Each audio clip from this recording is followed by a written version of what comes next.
Good morning, good morning, good morning. It is Friday the 23rd of May 2025. You're watching Morning Brew with your humble host, Graham Hughes. Hello, hello, on Politics Social.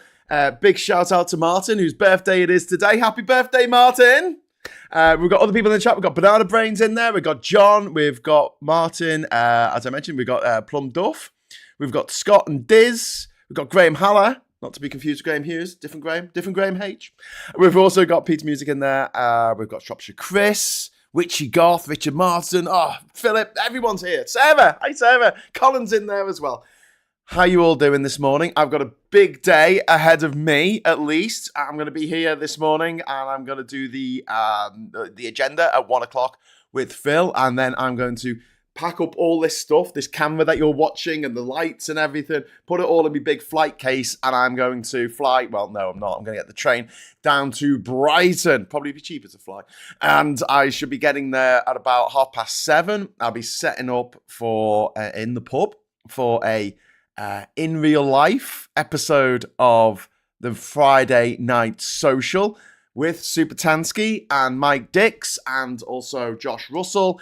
Maybe we might have some other special guests coming along. You just have to watch. But we will be actually live in person in the pub. And if you're in Brighton, let me know, and we'll tell you how to get there and where we are and shit.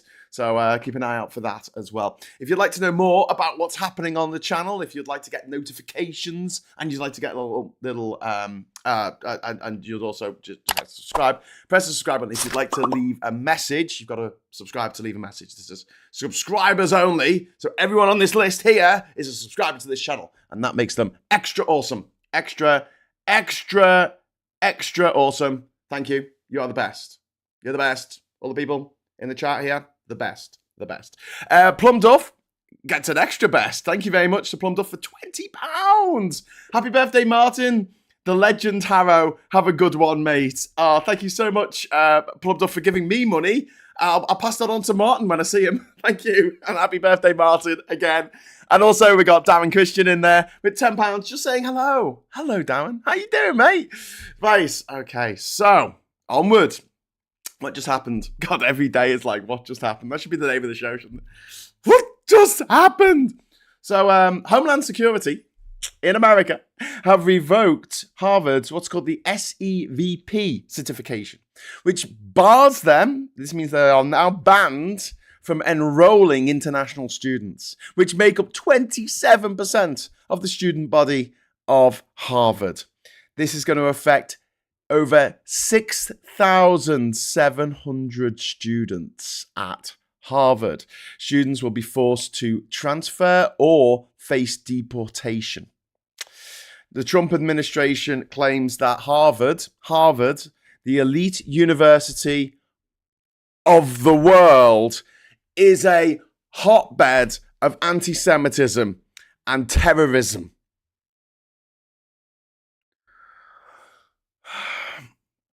They want their demands. Trump's demands are that the university hands over protest footage, disciplinary files, and electronic surveillance data. Punishment for non-compliance is no visas, loss of tax-exempt status, and $2.2 billion of federal funding frozen. And Harvard says this is unlawful, and they're right. It is unlawful. But do you think Trump gives a shit about the law? Because I'm sorry to say, well, I'm just glad I don't live in America, to be honest with you. But, you know, Trump's big, beautiful bill that passed the House of Representatives yesterday in the wee small hours of the morning. And by one vote, hidden away in there is a little clause that gets people who have been appointed by Trump and Trump himself off the hook for contempt of court. That's right, ladies and gentlemen, the one last string of the bow, arrow in the quiver, bullet in the gun against Trump and his administration. Contempt of court. Yeah, that's got to be taken away as well. And this is the world that the MAGA voters wanted. This is the world that they want. You know? Why are they going after foreign students enrolling in Harvard University, the most prestigious university in the whole world? Well, because people who vote for Trump are as thick as pig shit. That's why. They are xenophobic and anti-intellectual. They all are. Everyone I've met is thick as proverbial pig shit. And they hate it when you call them this. And I've tried not to. I tried to call them lazy instead, and they can't be bothered thinking for themselves. But fuck it. I don't care anymore. These people are making our lives a misery. All they're doing is making our lives a fucking misery. This is what they've been doing now for the last 15 years. In every way they possibly can. Taking stuff away from people who actually bothered to learn something. Actually bothered to take time to suss something out in reality.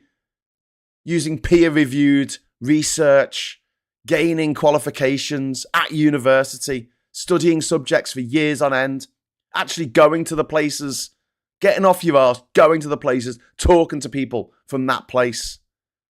The industrious people amongst us have been screwed over by the lazy, the feckless, the thick. And we've done this to ourselves. I've got to be honest, because we're too woke. We're too woke. We need to go back to the way it was in the Victorian era, where if you were rich and a fucking imbecile, you were put in the fucking loony bin. And I know that's not the correct nomenclature.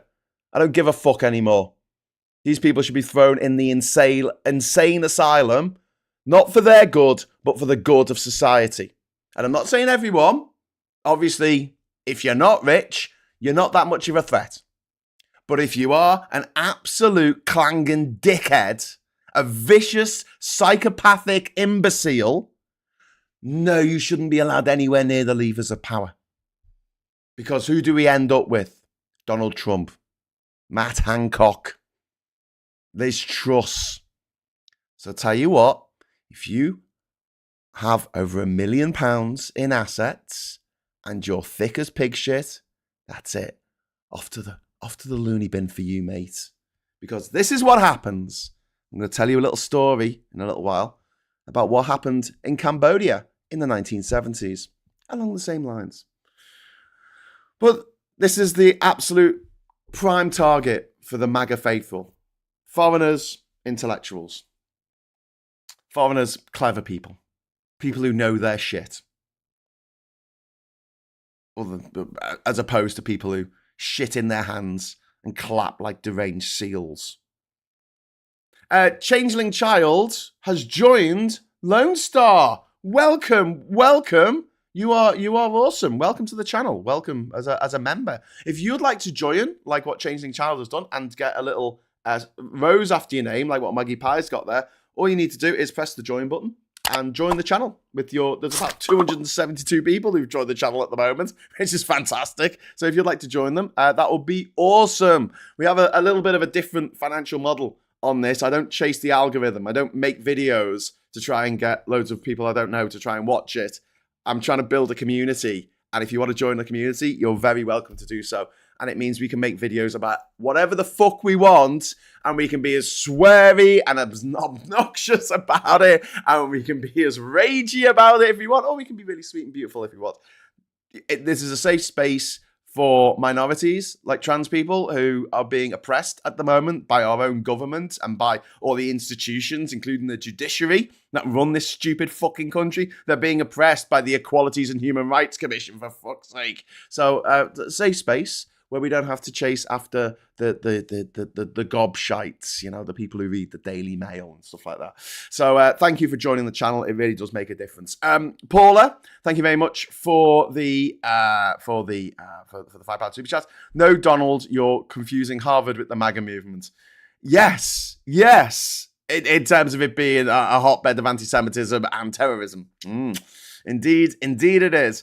Maggie Pie, you've been a member for 2 months. You are awesome. Thank you very much. There's a special place in hell for Trump and MAGA. Yes, there is. I can't believe that anyone who believes in Christianity and believes that Jesus is the savior of the world and the son of the inventor of the universe could vote for Donald Trump. Like those two things don't add up. It's just really fucking weird. It just is. Ghost Pouch, thank you very much for the £2 super chat, my friend. That's very, very kind of you. Yes, moving on. They took our jobs. They took our jobs. They took our jobs. Xenophobes. They say, oh, they took our jobs. They think they're smarter than us. These little chickens, clucking away. They took our jobs. They think they're smarter than us. They're not even American. Why are they coming here and spending their money? Literally thousands, tens of thousands, hundreds of thousands of dollars that were raised in someone else's country, and they bring it to America and they spend it in America. Americans didn't have to pay for that. They didn't have to pay for that person's Medicare, Medicaid, whatever it is when they're growing up. Didn't have to pay for their state school and didn't have to pay for that. No, didn't have to pay for anything. Didn't have to pay for their vaccinations. All you had to do is just let them come there and give you loads of money, loads of fucking money. But they don't want money. America wants to impoverish itself, clearly. It's now the second country in the world after Britain to vote to impose economic sanctions on itself because Trump said he was going to fucking put tariffs on everything and they voted for him anyway. Maggie Pie, can we please talk about Trump's little Qatar gift? Says Maggie Pie. 20 Swedish krona, thank you very much. You mean the 400 million pound jet, dollar jet, sorry, this is just a disgusting piece of shit. It's all gaudy and gold inside and the Qatars. It was actually a leftover thing from the Qatari royal family. They don't want it anymore. They're just trying to offload it. They've been trying to sell it to Turkey for ages. But I did do a whole episode about Trump's jet, I think a week last Monday. So look out for, look it up in my lives. Go back through my live feed and you'll see it. Hopefully there. Have you not listened to Christian evangelists, says Christopher Bowles. This is exactly what these people have been groomed for since the 60s. Yes. Yeah. The thickos shall inherit the earth, apparently. But this is what we're seeing now is fascist theatre. This is performative cruelty. Like what? That's the point. The cruelty is the point. And it creates a scapegoat for people who are, against those who are foreign and intelligent. Like this is a war on intelligence, and it's the ideal target for insecure, small-dicked nationalists who fear they've been left behind. I mean, I saw a thing on Reddit, and there was this guy. Right, let me tell you about this guy. And he had swiped right on Tinder 2 million times. 2 million times. And out of all those 2 million swipe rights, he got one date. And he was complaining about the fact that women are so choosy and they only want to go out with a millionaire with a six-pack and blah, blah, blah, blah, blah. This man, this fella, had a picture of himself on Tinder holding a fucking fish.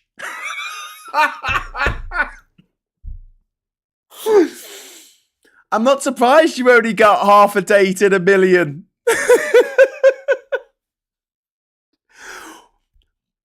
I wish rather than that poor bastard wasting hours, days, weeks, months on fucking giving himself RSI, swiping right on all these women, like he just swiped right on everyone to try and prove a point.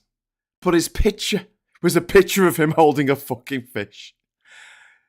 Do you think that might have been the problem? Do you think maybe you could just do a little, I don't know, A-B experiment where you have a picture of you not holding a fish? Do you think that might work a little bit better than the picture of you holding a... But this is aggrieved, Trump-voting knobhead who blames the world for their own fucking stupidity.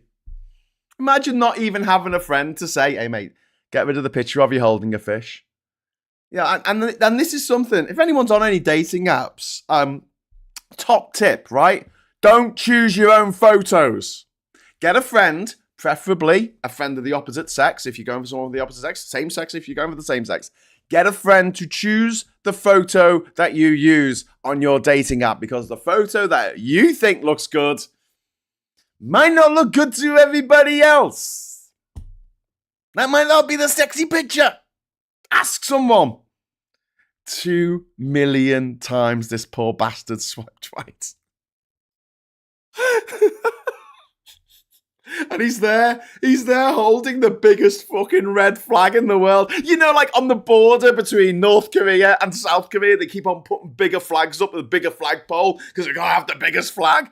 And in Calabar in Nigeria, they have the biggest flag in Africa. Actually, they're this huge, massive green, white, green Nigerian flag in Calabar. It is huge. It's like the size of a fucking football stadium. Now imagine that was a red flag. And you're holding it on your fucking Tinder profile. These people walk amongst us. But that little angry man is pissed off because he thinks that women are all out to get him. And it's women's fault that he can't get a date because they're all so choosy. They're all so choosy. Mate, my girlfriend's hot as hell. And she's got a fucking PhD, mate. And I'm certainly not a millionaire. And I don't have a six-pack. Let's put it that way. You know, how do I explain this? Anyway, moving on. Do you know who notices when some guy comes in and he's totally fit? You know, like a really good-looking guy. The other guys. In the same way that when a woman has spent a lot of time, you know, dolling herself up, makeup on, getting all kit on and everything, it's the women that notice more than the men. Men don't really notice very much. You know, most men just, they're happy that there's a woman there. You can turn up in a bin bag, they wouldn't give a fuck. Well, that's my experience anyway. Anyway, Optimistic Nihilist, thank you very much for £10 super chat. That's very kind of you. The sun is setting on liberal democracy. We have failed to secure the foundations, and now we're sinking into the swamp of ignorance and barbarism. We'll pull through this, but it's going to take decades of pain. So I don't know why I delivered that like fucking Laurence Olivier or something, but yes. Yes, Optimistic Nihilist. That doesn't sound too optimistic. That doesn't sound too optimistic to me, but it does sound quite nihilistic. I don't think that it's going to be that bad here in the UK. I think that America is in for a fucking ride. I think that America is in for a real rough time over the next few years. But just like Brexit put every other country off leaving the EU, Trump is doing a very good job in Australia, in Canada, in Romania of putting people off voting for the right-wing lunatic. And they're not doing a very good job here yet, but they will. They will. Janeway, thank you very much for the £5 super chat. Thank you. The bill took the healthcare for all US trans people under Medicare. Yes, Janeway. Why do I keep saying Janeway like it's a giveaway or breakaway? Is that a chocolate bar? Janeway. So this bill that they're forcing through, I'll just explain how I think it works, and you can explain to me if I'm wrong in the chat. But normally, so you have the two chambers of their parliament, of their what they call the Congress. You have the House of Representatives and you have the Senate. House of Representatives is 35 people, and you only need a simple majority to impeach a president or to get a bill passed to the upper chamber. Okay. Now, once that bill goes to the upper chamber, there is a mechanism there called the filibuster. They don't have this in the lower chamber. They used to, but they got rid of it. So it only exists in the Senate. And the idea is that when a bill comes up for debate, you stand up and you have as long as you like to speak while you're still standing up. So if you sit down, if you need to go to the toilet or something like that, then the debate can continue. And the idea is when you filibuster that you time out the debate. So like there's no time for a vote at the end because you've just rabbited on for hours and hours and hours and hours. Nobody really does that anymore. I know there was a Democrat politician, Corey, who did it earlier this year, and he did it because he wanted to set the new record, because the old record was held by this disgusting old racist who used the filibuster to try and stop the Civil Rights Act from passing through their Congress. But but usually they don't do it because a few decades ago they changed the rules and they said, you don't actually have to stand up and talk for ages because that's boring and it pisses everyone off. So just threaten to do it. Threaten to do it and then you can stop it. Right, okay. So the only way to stop the opposition doing that is by having a 60-seat majority in the Senate. There's 100 seats in the Senate. It's about 53-47 at the moment in the favor of the Republicans. And so for a normal bill going through, the Democrats can stop it. However, the filibuster doesn't work when it's a finance bill. So what they've done, what the Republicans have done, because they are quite crafty when they're having a wank, they have bundled 1,000 pages of legislative changes, and they have bundled that with the finance bill, so that the Democrats cannot use the filibuster, and so the Republicans do not need a single Democrat vote to block the filibuster. They normally need 60 votes to block a filibuster. They don't need that because this is filibuster proof. They only need 50 votes, and they've got 53. So it's going to get through. And they have bundled some of the most horrific shit imaginable in this bill. That's going to impoverish and kill millions of Americans. And yeah, I really think that Britain should be setting up like what they've done in America, where they're saying, oh, there's all these white farmers, white genocide, oh, the farmers.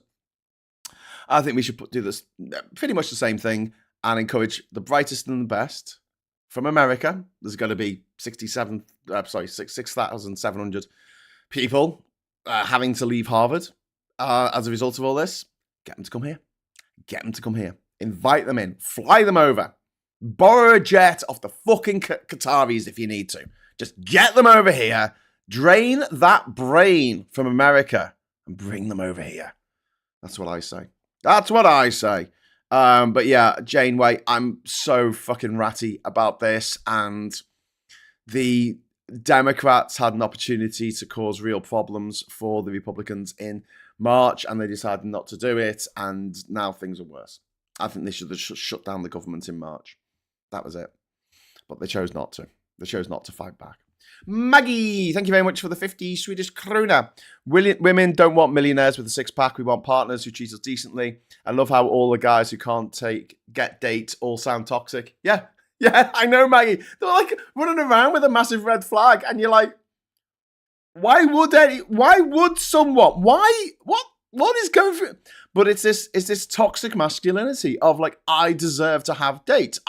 If I'm struggling to get dates when I'm single, that's not the fault of all women.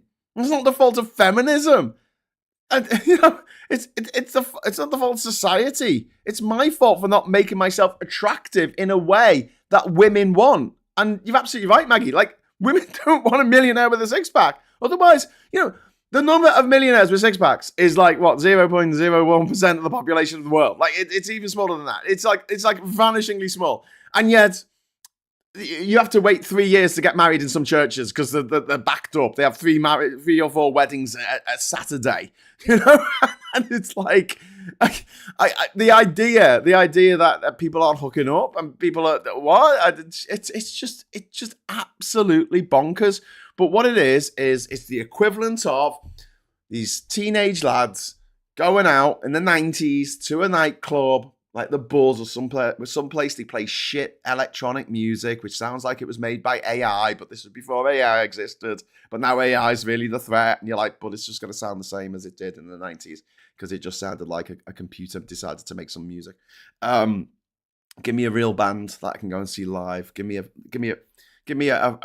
front man or front woman with 1,000-yard stare. That's what I want. I want drums. I want bass. I want a fucking grinding electric guitar. That's what I want.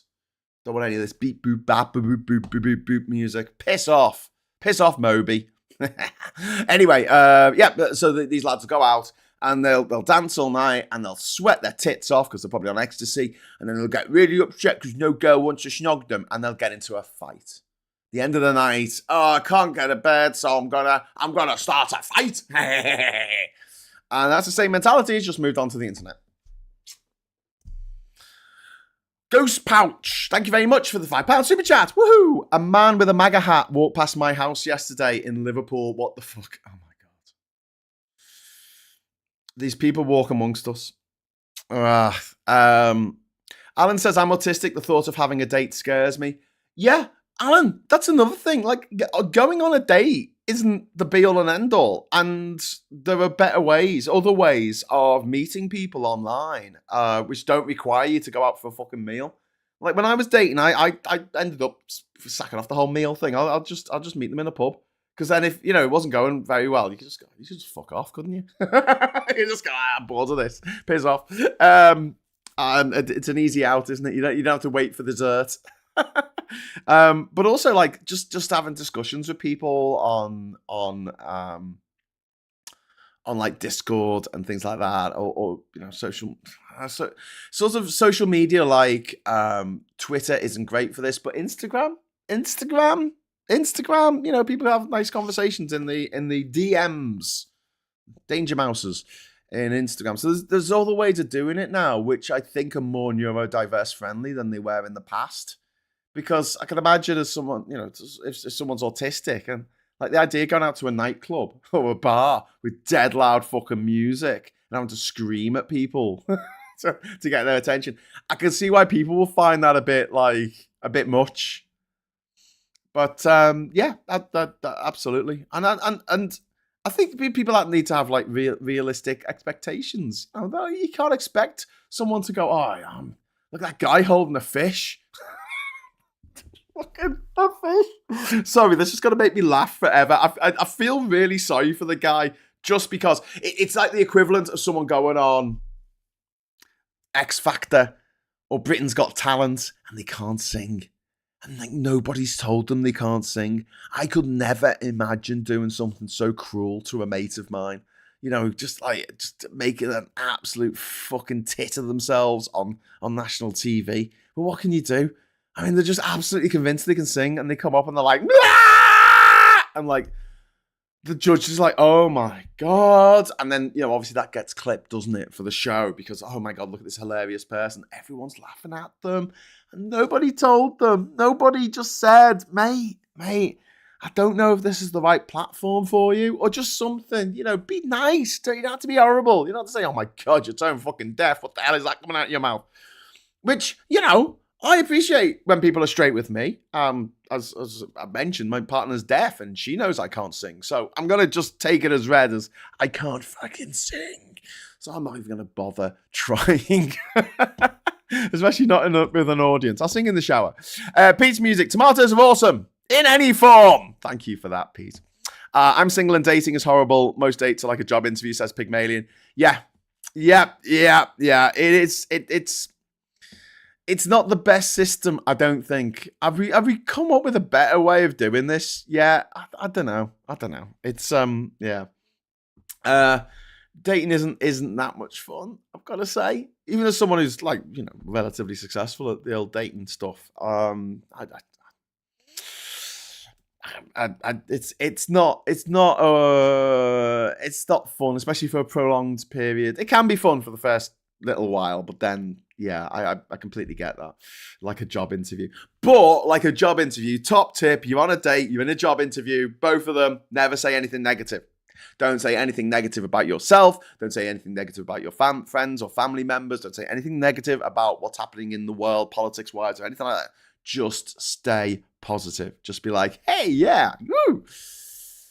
It works for job interviews, it works for dates, and it works for trying to get across fucking borders in Africa. Just stay positive, keep smiling, you'll get through. Don't lose your rag. And say, fuck off, you can read me. You see me, if you want to see me tapes, you can fucking take. Anyway, don't go on about your tapes. All right? Speaking from personal experience of crossing borders in Africa. Don't get ratty. Anyway, blah blah. CW. Welcome to Lone Star. Hello. Welcome. You are awesome. Thank you, blah blah, for joining the channel. And if you'd like to join blah blah in the channel and get a little rose after your name, like I say, just hit the join button. I'm really pushing joining today because I don't want to tell you how much it costs to get down to fucking Brighton. It's like I didn't think that I'd have to take a mortgage out to get a train to another part of my own country. But hey, this is the life we lead, isn't it? Anne Phillips, told everyone I was leaving him so I could be free to date younger men. Frankly, I've never bothered. If the right millionaire came along, I might think about it, but still probably not. Says, told everyone I was leaving him so I could be free to date you. Oh, that's so bitter, isn't it, Anne? I mean, that's ridiculous. She'll just say, yeah, you know. Should just turn up at the next event that you know that he's going to be there or something. You know, like, just mad about the boy. Just a friend. It's an inter-school uniform. No, don't do that. It's obvious that the auditions on these crap shows feature attention seekers who want to be shown in the highlights. Yeah, maybe. Mr. Tisk 27 says, a friend of mine did make Britain's Got Talent, but luckily did not make it to the screen. They interview many before. Yeah, they do. Well, you see some of them. Years ago, I was about to get married. Turned out she still had 3 other husbands. Oh my God! Plum Duff! That is insane. What a story! Wow! That's a tale to tell, isn't it? Sorry that happened to you, mate. But I mean, still. Maggie Pie, my dating tip is to become friends with them first. Yep, very, very good dating tip there, Maggie Pie. Yeah, don't go straight in for the whole, I love you. It's a bit much. But yeah, getting to know someone, seeing that you like each other, seeing you want to spend time with each other. Because don't forget, your partner should be your friend as well. Your bestie mate. Your bestie, like someone that you actually like hanging out with. Andrew Dixon, thank you very much for the train ticket fund. Oh, thank you, Andrew. That's really kind of you. I wasn't fishing for super chats, but I suppose I did in a way. But yeah, it's just if you want to feel my pain, go and have a look at the standard tickets to fucking Durham to London. Just Durham, or even go the whole hog. Go Durham to Brighton, and it'll make you. Honestly, I think I've flown to Australia for less in the past. I'm not even kidding. Good old China and Southeastern Airways. SG has just upgraded membership to Superstar. Thank you. You're the best. Thank you. SG is now a Superstar level, which comes with extra bonus things. I don't know what they are, but definitely comes with extra bonus things. And then Alistair, thank you very much for the £20 super chat. Some funds to at least get a drink, well, too, maybe. Thank you, Alistair. That's really, really kind of you for tonight's show. I might not be drinking because we're going to be with Mike, and he's undergoing, obviously, chemotherapy at the moment and stuff, so he can't, radiotherapy, so he can't drink at the moment. I don't think he drinks. I think he gave up the whole booze because he wasn't getting anywhere with his work. So fair enough. I might, in the spirit of camaraderie, I might drink some zero alcohol. But yeah, we'll see. We'll see what happens. Okay, so back to Trump. Unfortunately, sorry. This is going back to Trump and what he's doing to his own base. It is because so many of his base suffer from the Dunning-Kruger effect, and we talked about this on the channel loads of times. This is the idea that if you know very little about a subject, you think you know a lot more than you actually do. If you know nothing, you think you know a lot more than you actually do. And when you actually know a lot about a subject, you realize how little you know in the context of everything there is to know. And the more stupid you are, the more likely you are to think that you know everything when you really don't. And that's the Dunning-Kruger effect. The less you know, the more confident you are. And I have, in my own experience, in my own life, literally driven people to tears, not by being horrible to them or being mean or being nasty or saying horrible things or bullying them, but just by knowing a lot of things about stuff. And obviously I know a lot about politics. I know, not everything, but I know a lot about countries around the world and the history of these places. And I've driven people to tears because they're like, "Why do you know all this stuff? How do you keep all this stuff in your brain?" And I'm like, "Well, it's just stuff that interests me, you know." I don't know, and I'm ADHD, so I like to info dump as well. So I suppose that's kind of tedious for most people. If you're like, "I don't want this, stop telling me things," it's like being fucked in the head by a USB pen. Yeah.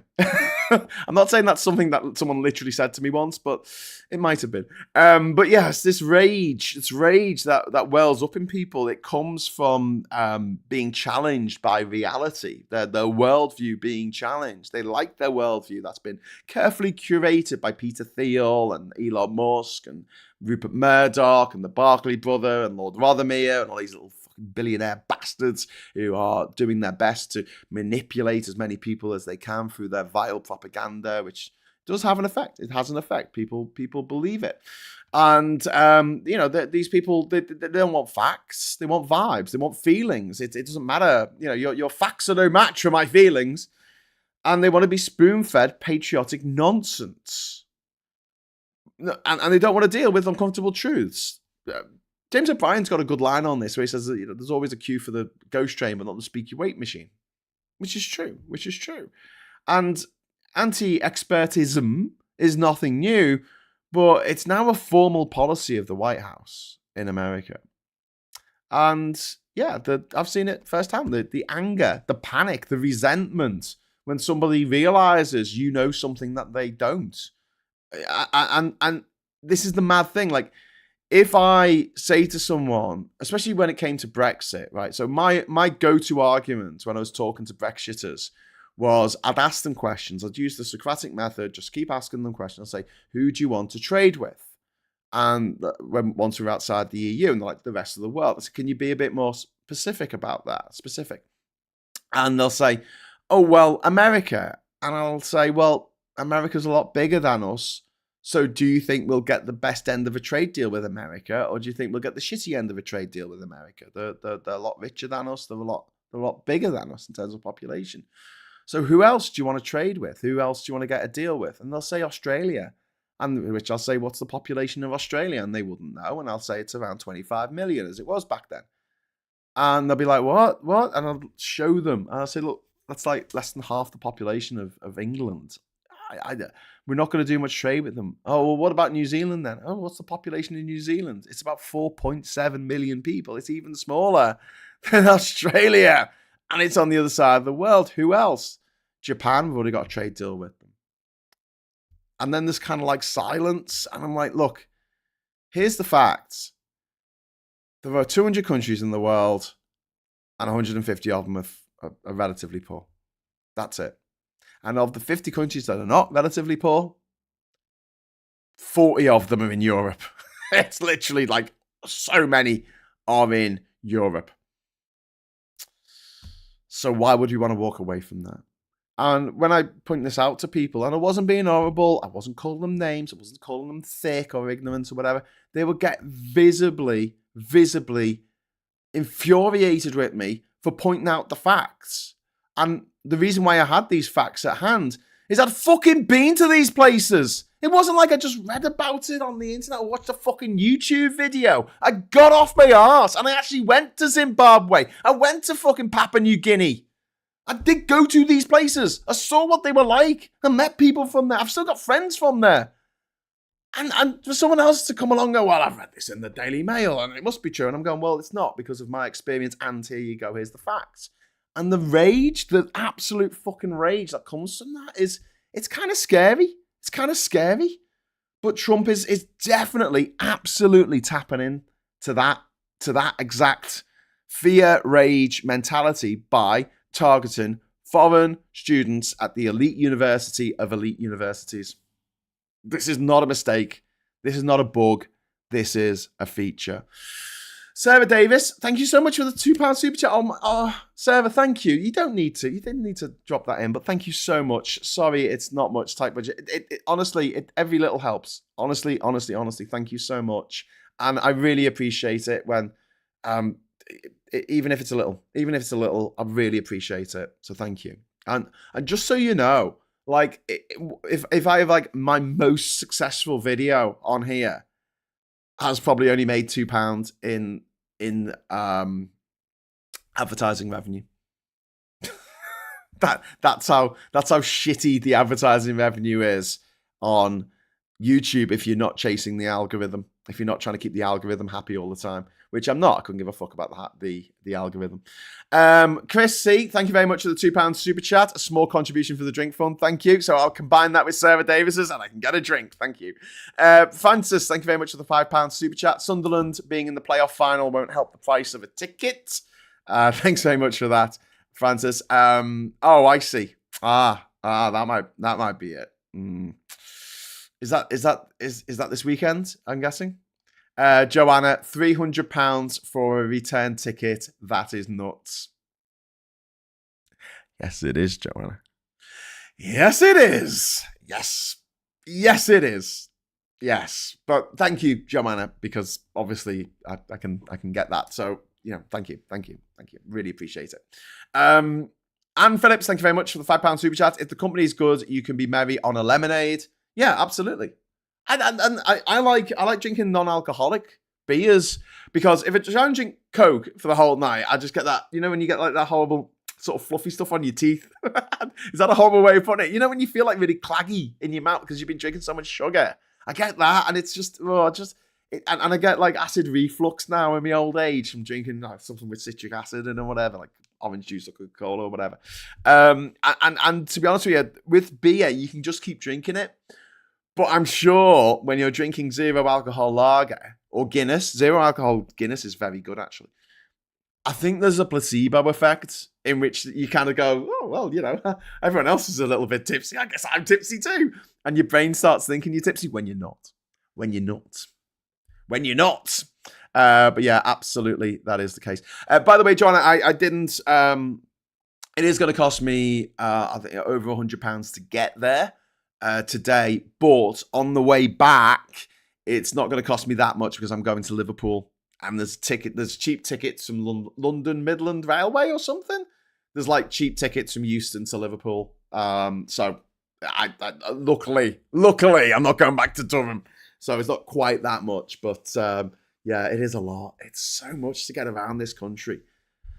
And like, I don't mind shit service if it's only a couple of dollars. I don't mind bumping along the bloody dirt tracks of northern Guinea in a clapped out old Peugeot 507 with 17 people crammed into the car with me and a goat on the roof, and I'm sharing the front passenger seat with another guy, and I'm on the side nearest the driver, so I've got one bum cheek on the handbrake, which has got like a folded towel over the handbrake. So as we go over all the little the massive potholes in the dirt track we're driving through the jungle.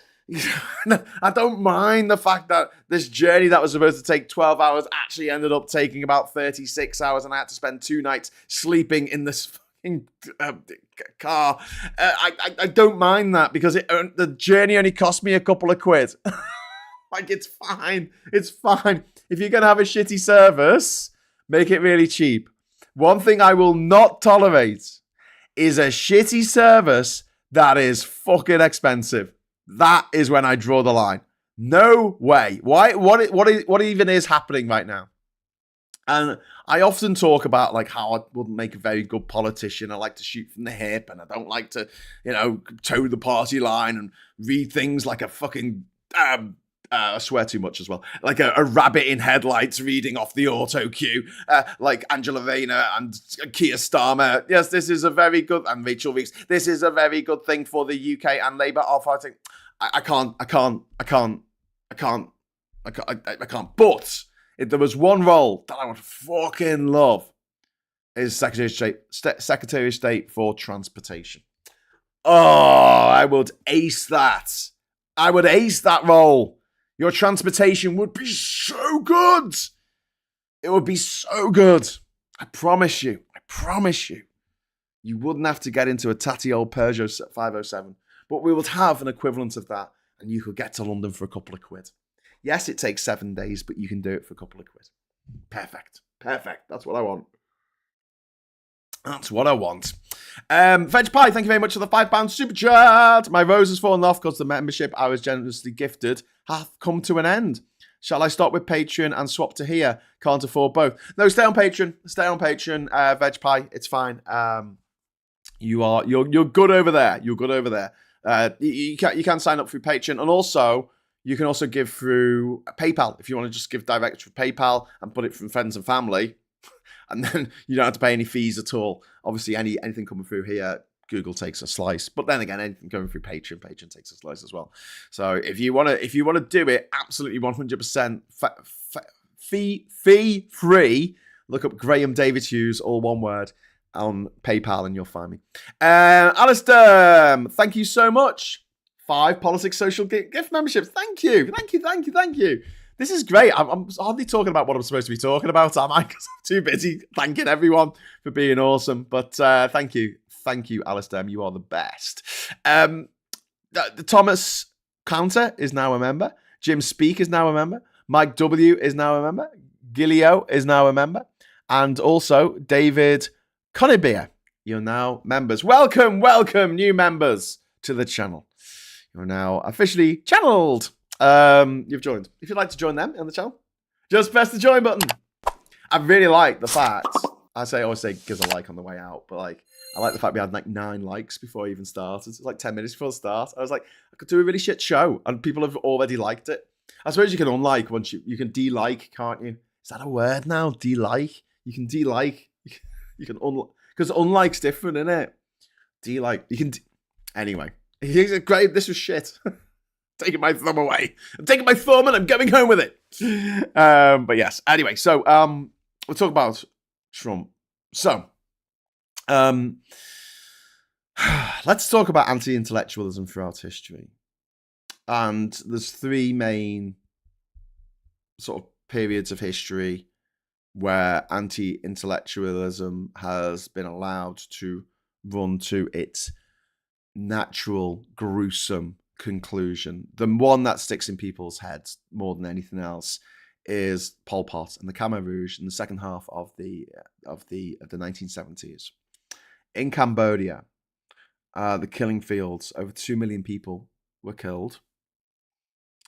And I've been to the killing fields. I've seen the skulls. I've seen the pictures of all the people who were executed. There's a school that you can go to that they used as a torture chamber.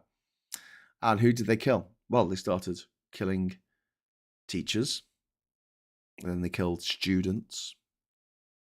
And then they started killing anyone wearing glasses because they saw them as intellectuals. And all the intellectualism must be destroyed. People were sent out to work in the fields who were people who studied in university. And they were sent out to fields to be a farmer because they wanted this year 0 reset, the Great Reset under Pol Pot. And the result was genocide, starvation, and collapse. Then you've got Nazi Germany, famous for burning books, very famous for burning books. Jewish professors were expelled, and degenerate art was attacked, and science was banned. One of the first things that the Nazis went after was the sex clinic in Berlin, which was looking at the very first gender-affirming care, and it was closed down by the Nazis. And it was the cult of the Volk, the people, over reason. Because you need unreasonable people. The people who voted for Brexit and voted for Trump, they cannot be reasoned with. They're like the fucking Terminator. They will not stop until everything they don't like is destroyed. And they get off on it. They're dead excited about the end of the world. These are a death cult. That's what they are. They want to pollute the world as much as possible. They want to bring on the climate change. They want to destroy countries. They want to wipe countries like Tuvalu and the Maldives off the map. They don't want them there anymore.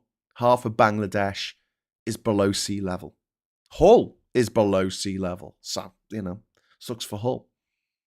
But if it continues the way it is at the moment with rising sea levels, the heating up of the world, we could see a situation in which the landmass of this island is decreased by a fifth. By a fifth, we'd lose every beach in the world. This is something that people don't talk about. Imagine every single beach in the world gone. Gone. Except maybe the beaches of, I don't know, inland seas like the Caspian, Dead Sea might be all right. Lake Titicaca up in the Andes on the border of Bolivia and Peru, they might be all right. But when it comes to the oceans, every beach in the world gone. A beach holiday will be a thing of the past for your grandchildren. And this is the future that the knobheads want, because they're knobheads and we've been mollycoddling them too long. We need to stop. We need to stop being nice to these motherfuckers and call them out, tell them to fuck off.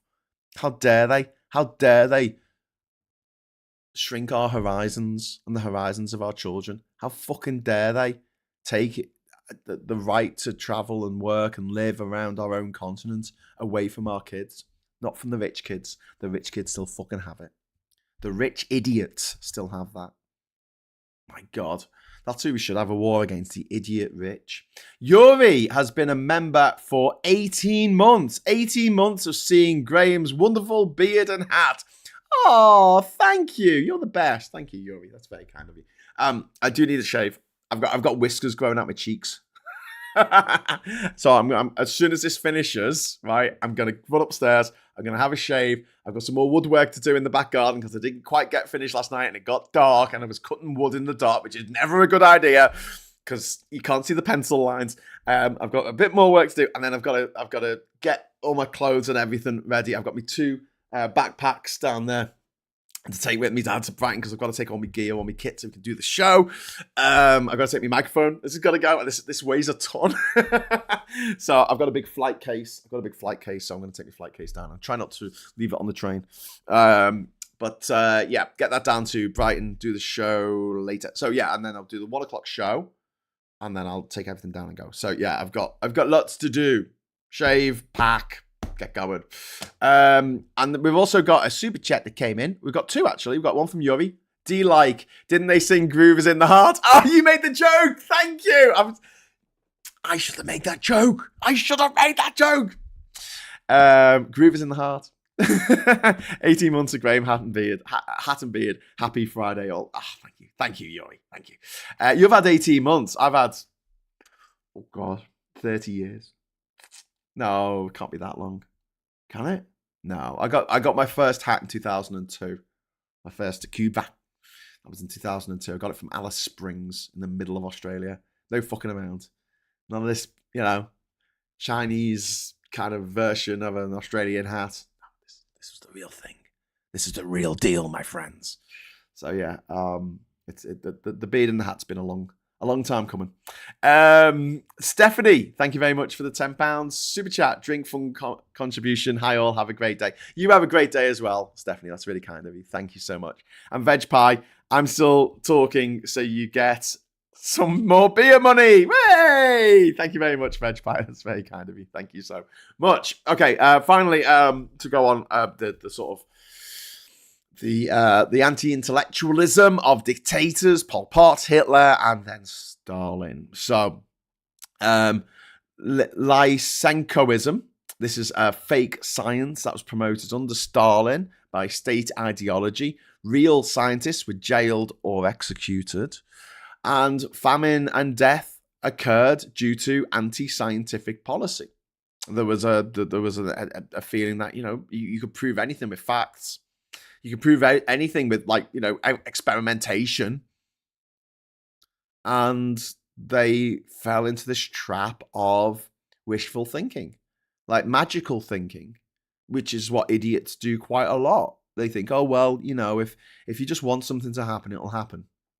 No, it won't. That's what rich people tell you to stop you doing anything. Yeah, just will it to happen. Just will it to happen. No. If you want to make a change, if you want things to change for the better, you've got to get off your arse and do something.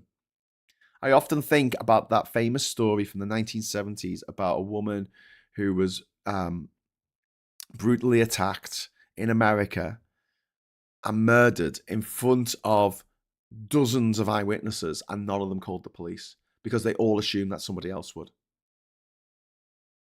If not you, who? If not now, when? If you're going to do something, if you want something to change, you have to be a part of that. And never think that you're too small or you're too quiet or you're too insignificant, because everyone can make a difference. Everyone can make a difference. One conversation can change your entire life or someone's entire life. And it might not take much. You don't know what's going to happen. There is the butterfly effect. And great things grow from small acorns. And I really do feel like we helped in our own little way. I'm not taking credit for it, but Labour's U-turn on the winter fuel allowance came about because of people like you and me writing to our MPs complaining about it. I think the same is going to happen with PIP. I think the same is going to happen with the anti-trans agenda that is being thrust upon us by these vile homophobes who are and transphobes who are millionaires, billionaires, and who see minorities as their private playthings to torment, much in the way that a cat who's not hungry will torment a mouse. Z, thank you very much for the £5 super chat. Can you make a donation via PayPal, same as more as membership costs on here, and join the Discord, as not all of us can do reoccurring payments. Yeah, Zoe, I've got to do the link to Discord. I actually wrote it down on my pad, but what I'm going to do to everyone who's a member is I'm gonna put up a post after the show. First thing I need to do before I have a shave, going to put a link up to the Discord server. So everyone who is a member of this channel will get a link to the Discord server. And Z, if anyone makes a donation via PayPal, go to Graham David Hughes. I think it's actually in the blurb of this video. Just let me double check before I put you on a bum steer. Don't want to put you on a bum steer. Yeah, PayPal. It's at the bottom. So we've got the Patreon link and we've got the PayPal link. Well, not the PayPal link, but the words to put into PayPal in order to get to me. There's actually a picture. You'll see a picture of me if you type that in. So that definitely goes to me. And if you send that to me, I'll get a notification and I'll send you to your email address. I will send you a link to the Discord so we can all go on there, which is really cool. And look, like I keep saying that I need to get onto Discord more, and I absolutely do. It's just I've got a lot of things going on right now. I didn't finish last night till 12:30. I was actually editing a video for Terry Christian after working in the garden all day. I was like so tired. I said to Catherine, I don't think I've ever been so tired in my entire life. And then I got up this morning at 6 and started doing research for this show. So it's going to be, I texted Mike this morning just going, it's going to be a long day. It's going to be a long day. Anyway, so today's America. Right, so Stalin, Pol Pot, Hitler. 3 people that no leader in the world should want to emulate, and here we have Trump. Banning books, surveillance in schools. He wants CCTV footage given to him from universities around America. The DEI purges, which is just absolutely disgusting. Professors under investigation and universities being defunded or shut down. This could be an extinction level event for Harvard, because it's 27% of their students, and obviously I assume they charge foreign students more than domestic students, and they charge a lot to go to that university. Imagine most companies couldn't take a 27% knock to their income, unless they've got loads of other companies that are stifling money off the American taxpayer, like with Musk. But yeah, it's disgraceful. The Chagos archipelago is being transferred to Mauritius, says Asperger's Europe. Yes, it is, and I think that's a good thing. We kind of stole it off them in the 1960s. They had a tyrannical power relationship, and we bought it for £3 million. And at the end of the day, like, we are getting to keep Diego Garcia. Like, Diego Garcia as a base is going to remain a British-American base until 24.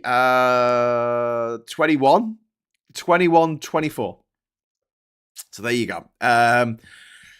So that's fine. And yeah, I can see why the gutter press are going ape shit about this because they're the gutter press. But this process was started by the Tories, and so they've got nothing to say about this.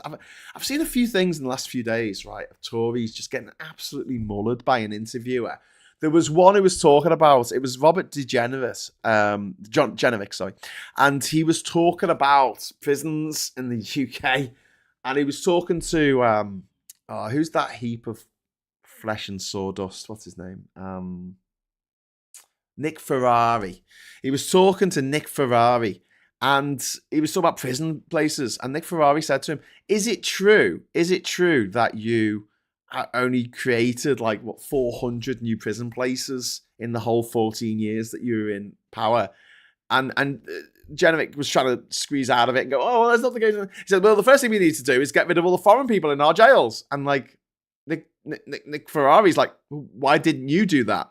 And he's like, well, the other thing they need to do is there's so many people awaiting trial. They're in jail awaiting trial, and we just need to speed that up. And it's like, why didn't you do that? And then on Question Time, there was a Tory. And what was he going on about? He was going on about, it's just the Tories have got not a leg to stand on. Because anything that they complain about, he was complaining about the fishing rights in the new EU-UK deal. And Fiona Bruce says to him, "But this is an extension of the deal that Boris Johnson put through." And at the time, and she had it on the piece of paper, she said, at the time, Boris Johnson said, and I quote, and I don't know what the exact quote was, but something along the lines of, "This is the best deal imaginable for the fishing folk of the United Kingdom. Everyone should be happy fish, blah, blah, blah." I said, well, was it not the best deal then? Because this is an extension of that deal. In fact, it's even better than that deal because it allows fisher folk to sell their catch into Europe, no questions asked. Up till this point, all the shellfish fishers had been stopped from exporting, pretty much. It had all just closed down. And at least they can start doing that again, that operation again, and selling it to Europe. Selling it to the EU. I mean, they've got nothing. They've got absolutely nothing. No wonder they're in fucking fourth place. Jesus Christ. I don't know. Right. So look, international students, we need them here. They need them in the United States. We've gone against international students. We've put caps on the amount of international students who are allowed to come here. This is what the Tories did, which I think is wrong. International students bring collaboration, innovation, economic value, loads of economic value. It's money coming from someone else's country. It's money literally coming from someone else's country to your country. Why would you not want that? No, I don't want anyone who looks different to me coming into the country. I'm like, oh man, I want everyone to look different to you, mate. Otherwise, I don't know, probably gouge my fucking eyes out. New ideas, new research, a global reputation. There's soft power. That's what it's all about. And Trump is burning it all down because education produces liberals. It doesn't make any voters for him. So he's not interested. And it's a strategic attack on reality itself. It's an attack on truth and facts and nuance and critical thinking. And a world without educated people is easier to control.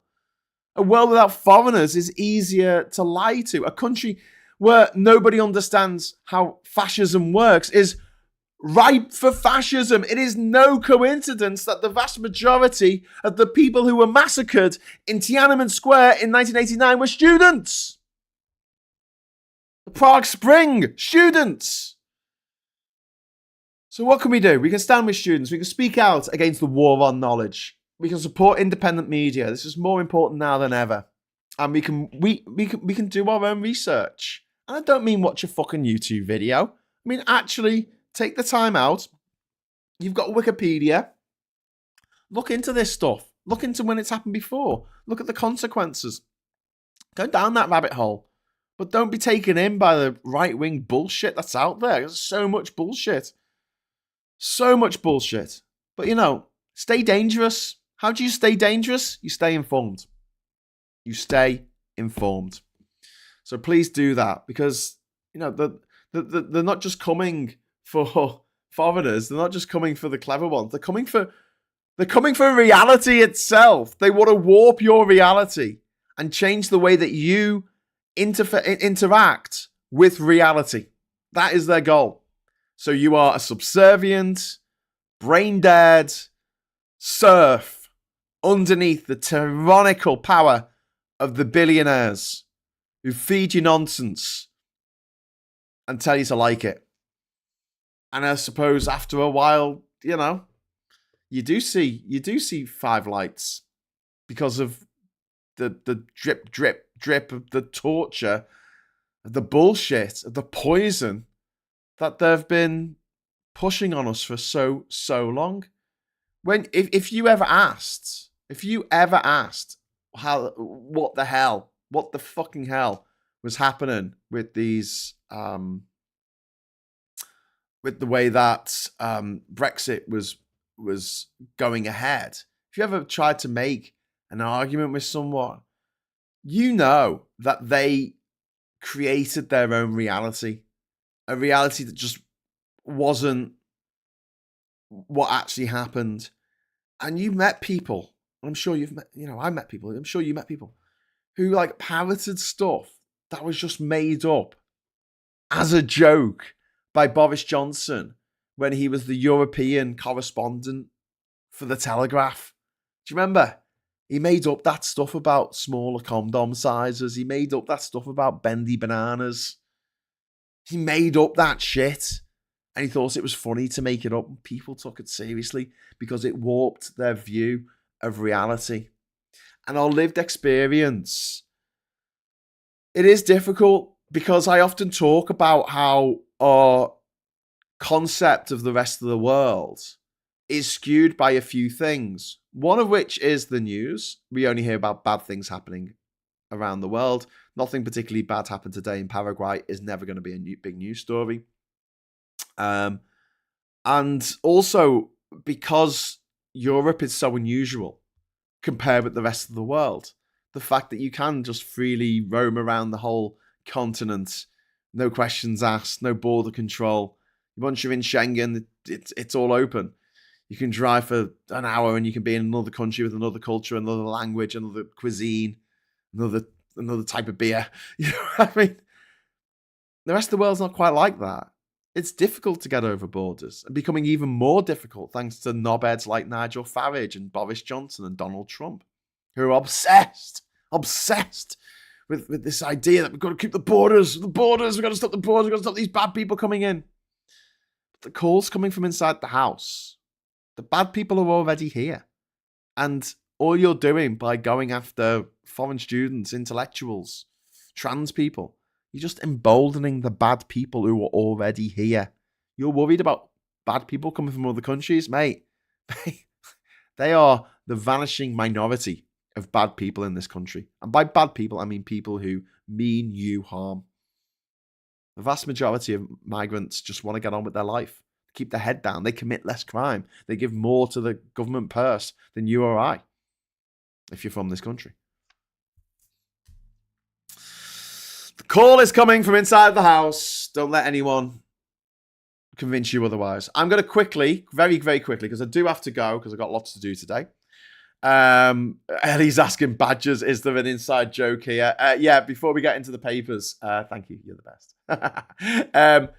We got Brock the Badger there sitting watching from the back there of the room. And yeah, badgers are a little bit of a thing on this channel because there is a badger emoji and we are going to use it.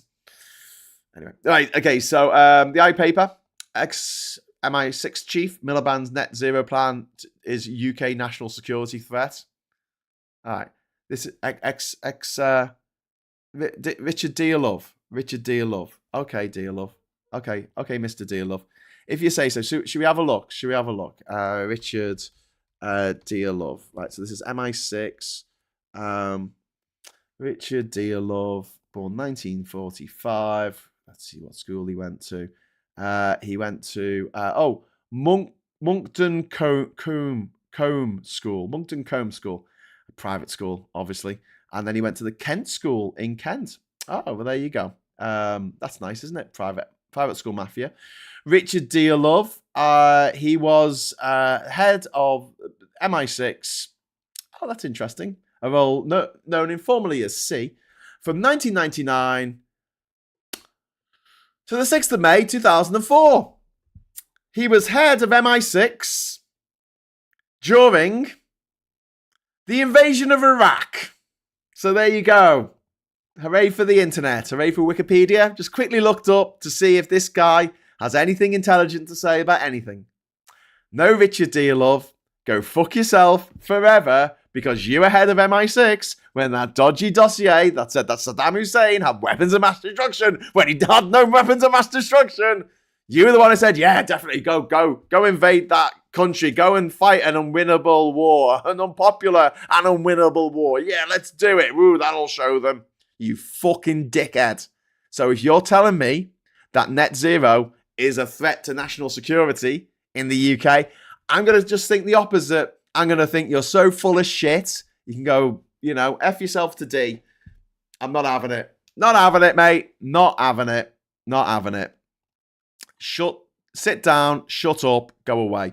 Right, next up, daytime TV ends as we know it. Oh no! And then we've got Reds Alert. Man United in crisis. Club open to bids for any player after £10 million euro setback. £10 million euro. Make up your mind what currency you want to use. Billionaire boss and angry fans on collision course. You see, sometimes there's a news story that really piques my interest. Sometimes there's a news story and I couldn't give less of a fuck. Like, behold, this is the field in which I grow all my fucks. It be barren. It is so barren. Because there are no fucks to give. Don't care. Don't fucking care. Right, let's move on to the Times, which obviously has a picture of the woman from the family, because you've got to have a picture of the woman, or one woman, or a bloke, or someone from the family, every single day on the front of one of the newspapers, or several of the newspapers. The Princess of Wales visits BAE Systems. Oh, that's nice of her. And Oasis, the real story behind the breakup. Fucking hate each other.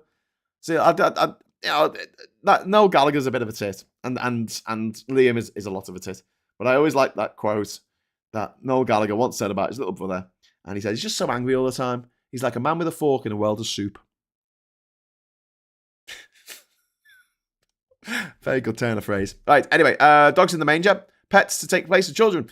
And then we've got Starmer hands over Chagos to Mauritius. Late injunctions fails to stop a £1 million a year deal. Now, I'm just going to talk about Chagos for a moment and about Diego Garcia. Diego Garcia, effectively, it's got a landing strip, okay? And you can park planes there. And it's a base, right? You can also park boats there as well. If we were paying for an aircraft carrier to bobble around the world, it would cost 100 million a year. That's without any planes on it, right? 100 million a year. So we're paying 100 million a year for an aircraft carrier, which is bigger than any aircraft carrier in the world, which is a permanent aircraft carrier in the Indian Ocean. I think that's good value. I'm not a defense fucking expert by any stretch of the imagination, but I just think that's good. That's good. This is more shit about Old Trafford. Couldn't give a toss. Don't care. And then we'll go to the Daily Fail here, which is failing miserably.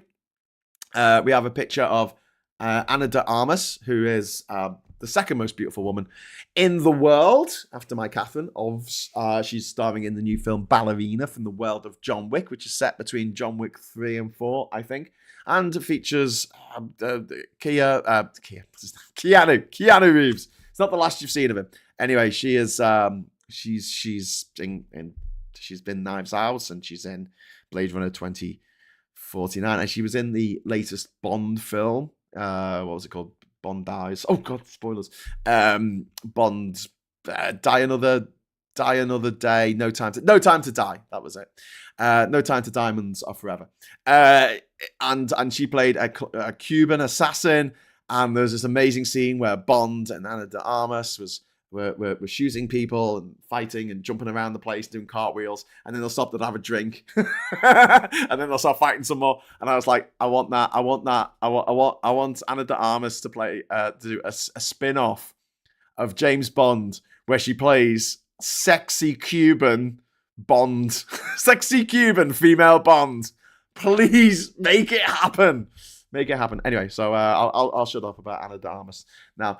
Labour to release rapists and killers earlier. Labour is set to free killers and rapists from jail earlier under a new soft justice master plan. The government's sentencing review last night was savaged by victims and senior police officers, while the Tories dubbed it a recipe for a crime wave. The plan includes a raft of measures to slash sentences served by prisoners, from shoplifters to killers, by up to a third. Now, they are overstating this massively. It's not going to, as far as I know, as far as I'm aware, it's not quite as comprehensive as they're making out there in the Daily Mail, that if you are a convicted killer and you're sentenced to life without parole, you're not going to get out early because you've been sentenced to life without parole. Like, it's not going to happen. It's not going to happen. I think this is more to do with the length of the sentence that you have served before you are eligible for parole. So it's slightly different. So imagine but at the moment, it's half the sentence. So if you're sentenced for 4 years, after 2 years, you're eligible for parole. And then you might be released on the license. You have a parole officer that you have to report to. You have a lot of restrictions put on your movement and what you're allowed to do and all that kind of stuff. I genuinely feel like if someone is in jail for what I call a capital offence, so that isn't just murder, but that's also rape as well. These people are a danger to society, and it's not just about punishment for them. It's about keeping people safe from these rapists and murderers. Whereas if it is for shoplifting, if it is for some minor crime in general, I think that one of the things I'd like to see is a system in which your time when you're eligible for parole isn't based on whether you've just had good behavior or not halfway through your sentence. I think it should definitely take into account if you have bettered yourself by getting better qualifications than you had when you went in. So GCSEs, A-levels, university degrees, etc. If you study while you're in university, that's a double win, because obviously it means that you've applied yourself, but also when you get out, you're more likely to get work, even though you've got a criminal record. You're more likely to get work if you've actually got some qualifications. One of the problems that we have at the moment is that loads of people get out of jail with no qualifications, and they've got a criminal record. No one wants to employ them, and they go back into crime again. And that reoffending rate in this country is way, way too high, and we need to be putting things in place to stop that from happening. But look, I think that the Daily Mail is going off on one on this. I don't think it's as comprehensive as they're making it out to be. I might be wrong, but I hope I'm not. Right, we've got daily papers here. How to lose half a stone by July. Just stop eating. Just stop eating. There you go. That's how you lose. Face to launch 1,000 ships. Princess of Wales. You see, she's on the front cover. She has to be on the front cover of the newspapers every fucking day. 30 billion cost of Chagos. Chagos surrender. They're calling it surrender. What a joke. What a joke magazine. You thought the Viz was a joke magazine. This is the joke magazine to end all joke magazines. The Daily Telegraph. They're fucking bonkers, mate. They're absolutely bonkers. They're absolutely fucking bonkers. I just hate them. It's not surrender. It is not a surrender to do the right thing and to do stuff that is going to help us in the long term. This makes moral sense. It makes economic sense. Give the islands back to the country that we stole them from. But they're like, no. It's the same mentality as not giving back the artifacts that were stolen all around the world that are in the British Museum and other museums in this country. Not giving them back. Why should we give them back? We don't look after them. They don't look after them. Yeah, right. We damaged the Parthenon marbles when we tried to clean them during the war. We used an acidic cleaner and actually took off a lot of the features. It dulled a lot of the features of the Parthenon marbles. We did that. We stole the Parthenon marbles from the Acropolis in Greece in Athens. We brought them over here and we fucked them up. And we said, oh, but the Greeks don't look after them. Have a look at the Acropolis Museum in Greece and tell me they don't look after their stuff. They really, really do. It's their stuff and they're right to feel proud of them. The Guardian, at the top here, we've got the wonderful Wolf Alice. Our peers have come and gone and we're still here. Absolutely love Wolf Alice. Their new song is fucking awesome. Bit of an earworm. It's brilliant. Mission Impossible getting 5 out of 5. Wildly entertaining. Well, there you go. I wish there was a subtitle screening that me and my partner could go to anywhere in the UK tonight or tomorrow night, but there isn't. There's 2 in the UK at Reigate. Well, one tonight and one tomorrow night in the entire country. Subtitle showings. Thanks for that, Tom. Fears of fresh NHS strikes after doctors decried derisory pay rises. This has been offered a 4% pay rise to doctors. They're saying it's not enough. And these are the 2 members of the Israeli embassy who were shot dead in America, which is awful and does not help in any way, shape or form the people of Palestine. In fact, it does the absolute opposite. So the guy who did this while screaming "Free Palestine," well fucking done, mate. Well done. You've made a bad situation even fucking worse, you fucking knobhead. And then Trump ban on foreign students at Harvard, which is obviously we've talked about a lot today. We've got the Daily Express here, early release for killers and insult to all victims. Offenders plan to free violent offenders halfway through their jail terms. It's not freeing them. It's not freeing them if they're on parole, but whatever. Killers and rapists will be among those let out of jail earlier. Ministers revealed. Campaigners have called the bid to free up prison space an insult to victims.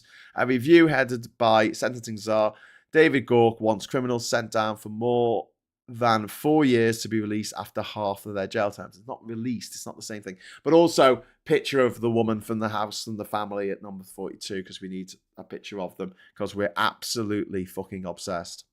And then we've got Starmer's K. Oh, I see. They've crossed out the G, because then that makes chaos. Island cave-in. Why? Court hitch before 101 million a year lease deal. I don't understand. I don't get it. Whatever.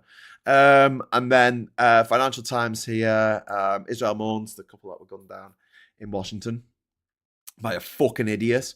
And then we've got the US lawmakers pass Trump's showpiece tax bill by 1 vote, which I was talking about his so-called big, beautiful bill, which is an ugly, big fucking nightmare. It is a mountain of mad flesh rendered in parchment. Okay, so Lucy Willis, I live in Hull. The chances are seeing any small or arty films at pictures are slim to none. Yeah, and one of the things that's going to happen here in the next few years, because Refuck have taken over the council here in Durham, we have a community cinema and theatre called The Gala in the city centre. It's owned by the council. They're going to sell it. They're going to sell it to their mates to make a fucking Hooters or some kind of, porn dive or I don't know, a club for elites to go to and have sex with miserable Russian prostitutes who are trafficked here against their will. Yeah, because that's the sort of thing rich people do. And that's why we need to eat them. Like biscuits.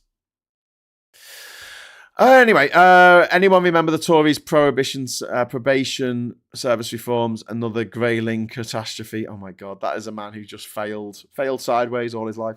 Channeling Child, it's quite hilarious. They have a picture of the family next to a headline decrying rapists and murderers.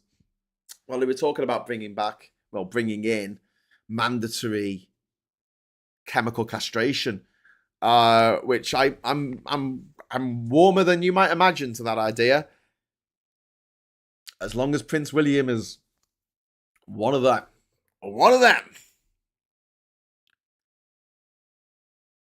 Hashtag just saying. But that's a conversation for another day. So join me and Phil at 1 o'clock today, where we're going to be talking about the Shagos deal. We'll be talking about the shake-up of the parole parameters under Labour. We're also going to be talking about some of Labour's wins this week and some of the things that pulled out the bag, which means that, we're not quite as angry as we were, but we're still fucking angry. Let's fucking get this sorted. Starmer, Rayner, yeah, Rees, just sort the shit out. Just stop being twats. Have you thought about that? Have you considered maybe just waking up in the morning, looking at yourself in the mirror and going, do you know what? I'm not going to be a twat today. Yeah? That'd be great. Can we just start there? Thank you. Thank you. Thank you. But yeah, Labour have been making some good moves this week. This makes a change. Last few months of just making terrible, terrible decisions, left, right, and centre. So, credit where credit's due. It's not enough. It's not enough to get a lot of us back. Just pissed off at Labour in general. But if we get a few more U-turns, they could level the ship before it capsizes. Anyway, thank you very much for watching this morning. I'll be back, as I said, at 1 o'clock with Phil Morehouse, and then again at 9:30, hopefully down in Brighton with Mike Dix and Super Tansky and others. So if you can join us for either of those shows, that would be amazing. Until then, I'd just say thank you so much for watching. Thank you so much for the super chats. That was so generous. Thanks basically for paying for my trip down to Brighton today. So I'll put on a good show. I promise to put on a good show tonight for you all. And don't forget to give a like before you leave. And until next time, I'll say hello, good evening, welcome, and goodbye. Oh, press the one button. I pressed the welcome new members button. I meant to press this button. Bye.